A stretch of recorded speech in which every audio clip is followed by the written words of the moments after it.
Ils savent respecter leur emploi du temps. Ils sont prompts. Si vous ne savez pas gérer votre temps, eh bien, soyez sûr que d'autres vont le faire pour vous. Si vous ne savez pas gérer votre emploi du temps, ceux qui gravitent autour de vous, vont gérer votre emploi du temps. Et vous arriverez à la fin de la journée, à la fin de la semaine, épuisé, fatigué, découragé, parce que vous n'aurez jamais pu accomplir ce que, en fait, vous auriez dû accomplir. Apprenez à gérer votre temps avec Dieu. Apprenez à organiser, à gérer. Et ne supprimez pas ce qui ne doit pas être supprimé. Vous avez remarqué que lorsque nous manquons de temps, bien souvent, la première chose qu'on supprime, notre temps spirituel. Alors c'est la seule chose qu'il ne faut pas supprimer.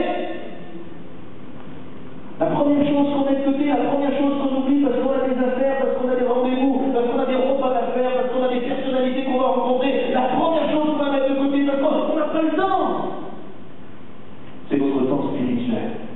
Ce temps particulier où Dieu veut nous parler.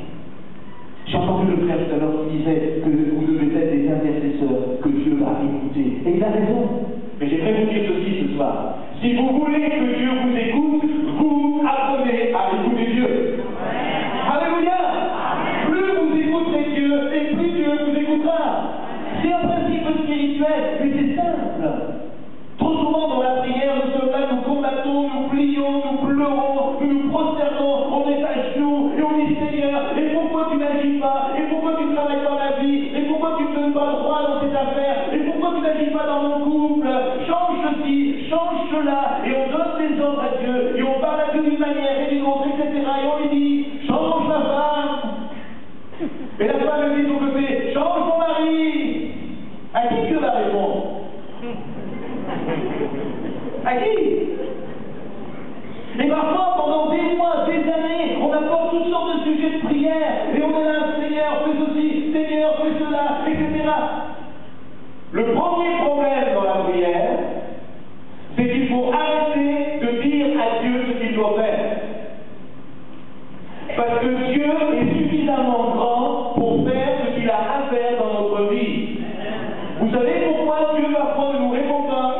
Il ne nous répond pas pour la bonne et simple raison que ce que nous lui demandons ne lui convient pas, parce que lui, il n'a pas envie de résoudre notre problème de la manière dont il veut le faire. Mais ce Dieu qui est grand et qui voit toutes choses, avec l'épreuve et la difficulté, il a aussi prévu la solution. Et ce qu'il attend de chacun d'entre nous, c'est que nous ayons cette simplicité et cette humilité d'aller à ses pieds et de lui dire Seigneur, je te présente mon problème. Je ne te prie pas pour que tu résolves mon problème de telle et de telle manière, parce que ça fait des années que je te demande et je vois que ça ne marche pas. Mais ce que je te réclame, c'est simplement de t'apporter mon problème afin que toi maintenant tu me parles. Dis-moi Seigneur, comment tu vas régler mon problème? Montre-moi ce que tu veux faire. De quelle manière toi tu as prévu de résoudre la situation? Et quand vous commencez à interpeller Dieu de cette manière-là, Dieu va commencer à vous révéler sa vraie parole, il va commencer à vous donner des solutions profondes. Faites-lui confiance. Croyez tout simplement en cela. Arrêtez de le solliciter tout le temps en lui donnant des ordres. J'ai ce problème. Fais comme ça, comme ça, comme ça, comme ça, Seigneur. Parce que si tu fais comme ça, comme ça, comme ça sera formidable. Je dis, j'aimerais juste que tu me laisses m'occuper de tes affaires. Laisse-moi m'occuper de tes affaires.